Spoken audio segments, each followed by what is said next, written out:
Welcome back. In this tutorial, we're going to be talking about something that's very important to any programming language, and that's loops. And believe it or not all programming languages had loops in the past prior to C. There's languages that perform loops. They just did it a kind of weird way. Like I remember when I did the Fortran class in college, and we actually used code2. So we actually walked all the way to a certain piece of the code, and then if a condition was true, we jumped back to the beginning of another part of the program, creating a loop, and then if it was false, we just walked down the rest of the code away from the loop. But anyway, so loops are very important because they allow repetition. This is really one of the key concepts of any programming language. You have to loop through things. I mean, you have to process record after record after record, walk through all the records until there's no more records. You gotta, do calculations in a loop manner. You gotta just so many things that loops are good for. Maybe you want to do complex computations. Just loops. I mean, if you ever write programs, I don't think I've ever written a program that didn't have one sort of loop or another. I mean, can you imagine if you had to write every instruction and then just change a value? You have to have loops, and then the variables are what change. So without getting too much into the explanation side of things, let's go ahead and start with some loops. And what we're going to do is we're going to start with, there's three types of loops, right? So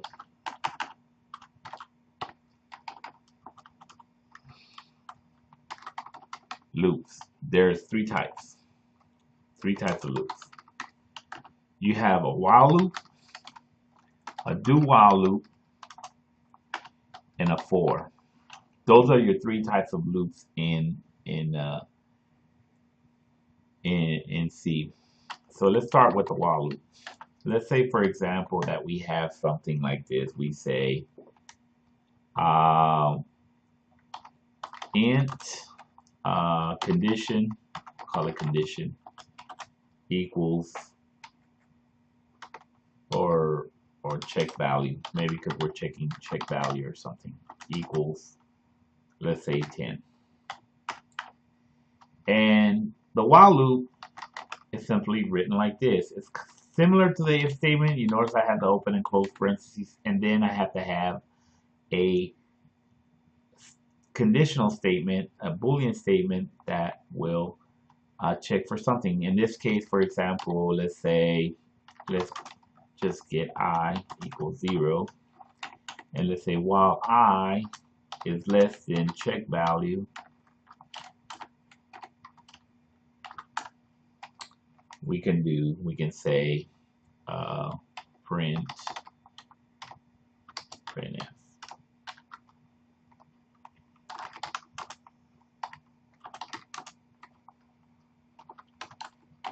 And there we have I. And this is going to print that. Now you notice one thing is, while I is less than 0, while I is equal to 0, so it's going to continue to execute, and it's just to infinity. It's a endless loop. Or infinite loop. It just doesn't end, and you want to avoid that. That's why they're so dangerous. That's why sometimes it's better to just have other loops. So just whatever the condition happens to be, what we want to do is we want to say I plus plus. And we haven't talked about I plus plus, but if you think of I, it's the same thing as saying I equals I plus 1, right? But we're just going to say I plus plus. And this works for integers. And basically it increments I by 1. So it's going to go and it's going to do 0. It's the first time in there. It's going to be I is equal to 0. It's going to go check the value, and it's going to say less than check value. Check value is 10.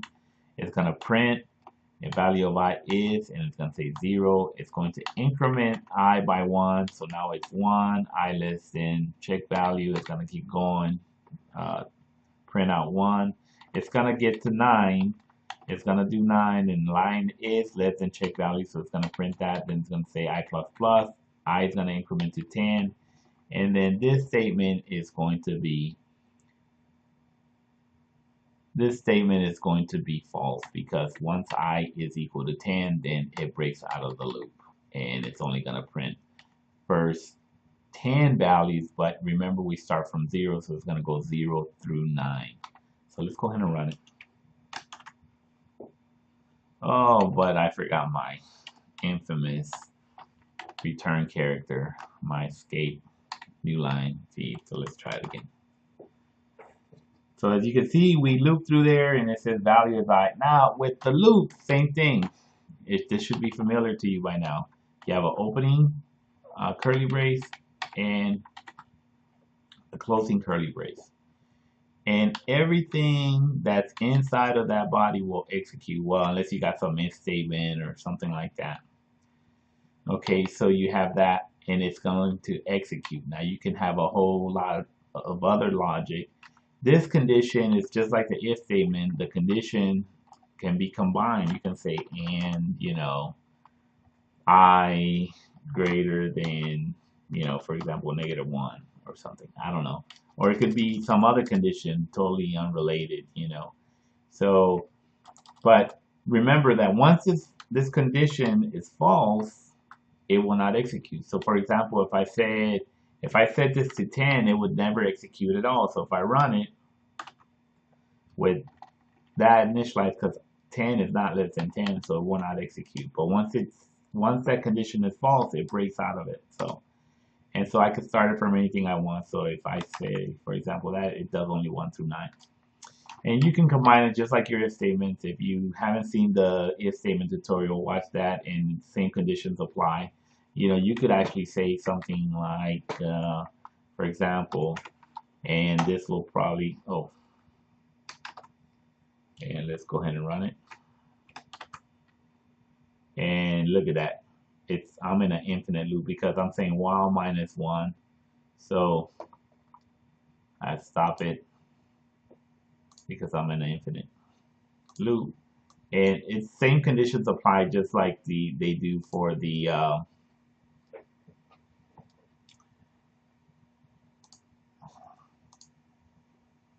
oh, it's not stopping.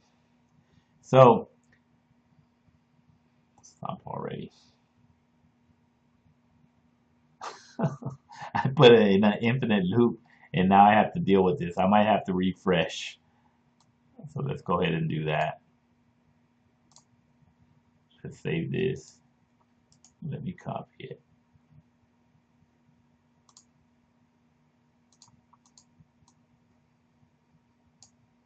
Okay, let's come back to this.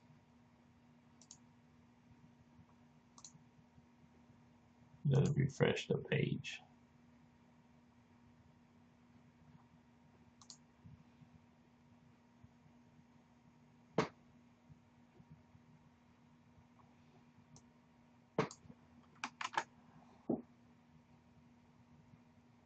Okay, so there we are. So we don't want to do that. So just know that the same thing applies, just like in this statement. Any non-zero value is considered true. So if I was to put 3, then it would execute. And same dangers applies if I say, for example, while I is, for example, equal to 1, that's actually assigning 1. So it's not going to loop. It's going to assign 1 every time. So it's going to be another infinite loop because I don't have this. So remember, same rules apply. So that's your while loop. I less than 10. And it could be any condition, Boolean condition, any Boolean condition, combine it however you want, and it will execute. And really just any value. That's your while loop. The thing about the while loop will not necessarily execute one time. Then you have another loop, another kind of loop, which is the do while loop. And this one actually begins here, ends there, and it executes a condition. So in this one we can say, for example, we say I less than, well, we say, let's just say this, for example. Well, let's do this. I less than check value. And let's set I to 10. I equals 10. And we do the same thing.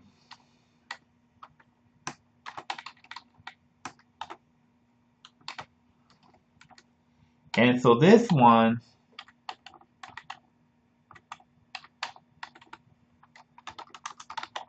just so we can see the difference between the two, we're going to see the do while, and we're going to run it. Okay, what did I screw up?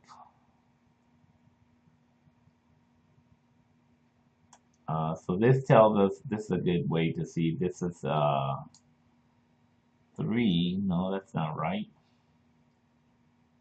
Attribute expected equals or attribute for numeric constant.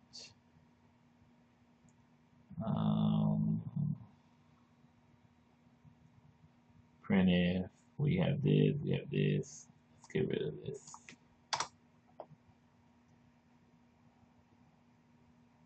Do while, okay, let's run it again. Okay, doesn't like something. What did I do wrong? Okay, printf, do while value I is the printf. Okay, that looks right, that looks right, that looks right. Oh, I believe it's this. No, that's not it either. Okay, what am I doing wrong?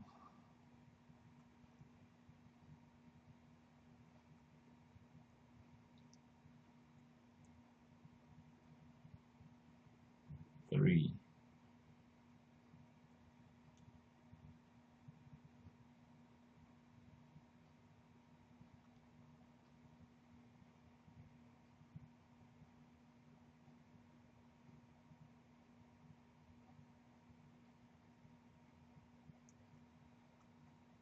Okay, let's backtrack. Let's get rid of this to make it simpler. Okay, let's try running it again. Try running it again. Okay, if you have problems, I'll put buffering, exit status, attribute.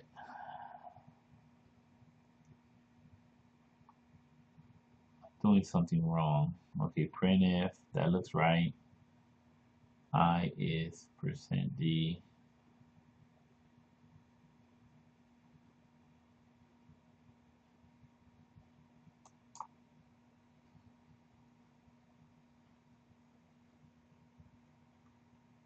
Check value equals 10. Oh, wait a minute. What happened to my comments? That's what happened. Okay, that's what's happening. I had the last part of the comment. Be careful about that. Sometimes you will put comments in and really screw something up, and I think that's what happened to me here. So you notice in this case, the loop executes from 1 to 9. So if we were to do 0, we'll do 0, but let's do 10. Now this is a little bit different because you notice that the other one, the while loop will not necessarily execute, but this one will always execute at least once. So when we run it, do while value I is 10. So it did execute at least once and then it jumped out. So that's the difference between that. Now there's a third kind of loop, and that third kind of loop, and same rules apply in this case. Same rules apply as the other if statements and all of that. You know, you can combine any booleans, any less than, greater than, and combine it with other evaluations and so on. So I don't think I have to go through that. If you haven't seen the if statement tutorial, then you should watch that to, you know, get on board with that. So there's another kind of loop, and that's the for loop. And the for loop it's pretty interesting because it has 3 statements, and it can look a little confusing. And I probably shouldn't use I because I already declared I, and I can't redeclare I again. So I can actually use I without declaring it, and then I can have a condition I less than 10, I plus plus. And then I can say printf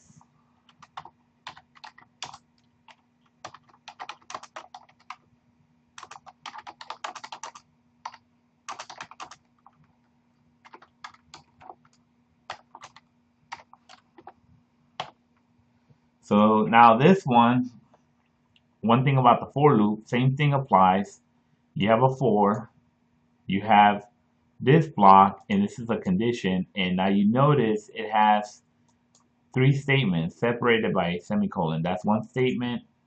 This is the Boolean statement to determine if it's true. If it is true, then it continues, it goes into the loop.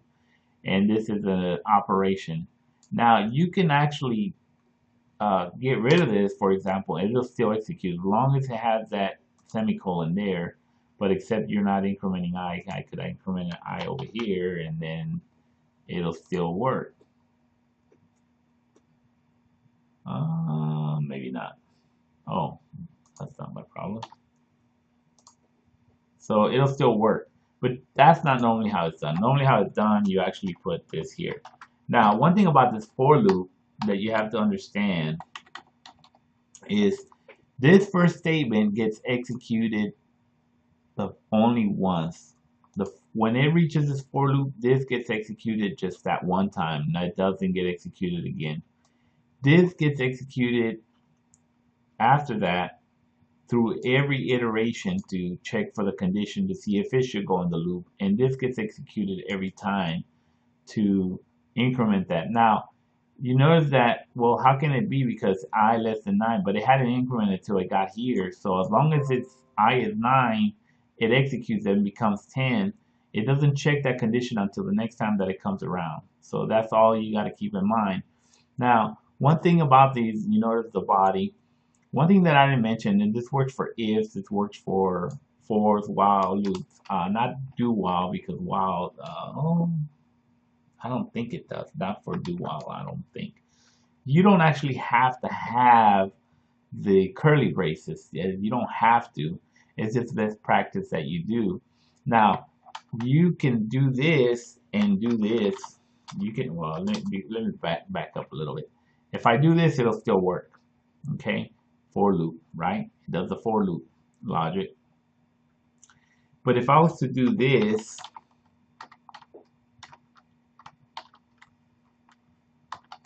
no go, right? This is not part of the for loop's body because it doesn't have curly braces. The for loop and the if statements and all of that can only accept one statement below them when there is no curly braces. So the no-go is only going to execute at the end of the loop. It's actually not inside the loop, it's out. So it's no longer in the loop. So now if I was to do this, you're going to see that no-go is going to actually execute every time after each one of those. So you see no-go after each one of those. So it's something to keep in mind. Another thing about loops, there's a couple of key words. That is the continue. For example, you could say, and this works for all loops, the do loop, the while loop, and the for loop. There is a continue keyword. So you can say, for example, if I, let's say, let's check to see if it's an even number. So that's the modulator operator. So basically, if I divided by 2 and it has a remainder equal to 0, right? If we divide a number divided by 2 and it has a remainder of 0, that means it's even number. So we can actually say something like this. We can say continue. What the continue will do is that it will jump back to the beginning of the loop. It'll jump back over here and will not execute anything below that throughout the for loop body. Now watch what happens. The no-go is going to get ignored on all even numbers. So here where you see a 2 and a no-go, you're not going to see that. It's going to go immediately to 3, and same thing with 4 and 6 and so on. So you see that there's only, the no-go only follows the 1 but not the 2, and it follows the 3 but not the 4, and so on, because we have a continue. It jumps back to the beginning of the loop. Now there's another statement, and this will work in the same way. You know, you have if statements, you can do that, and sometimes you don't want to do, you don't want to continue the logic. Maybe there's some heavy processing logic, and well, you just want to go to the end, so you don't have go to, so you can't jump to the end, or you don't want to wrap everything in an if statement, so you just continue, right? Begin. Sometimes you're looking for an answer to something, and once you find it, you don't want to stay in the loop. You don't want to continue processing the loop. So what do? There's another statement that you can execute, and that, for example, is if, and let's say you were searching through records and maybe you were looking for a particular value, and if that value was present, you want to break. In this case, we're just working with a simple integer, so we're just going to say if I equals 5, right? We just break. And what that does is it's going to go from 0 and it's going to print 5, right? And let's get rid of the continue just for now. And once it's equals to 5, it's going to print the 5 and it's going to break out of the loop, and you're not going to see any more processing after that. See, it goes to 5 and it breaks. So continue and break. And I think that's really all I have for the loops. Those are your 3 types of loops.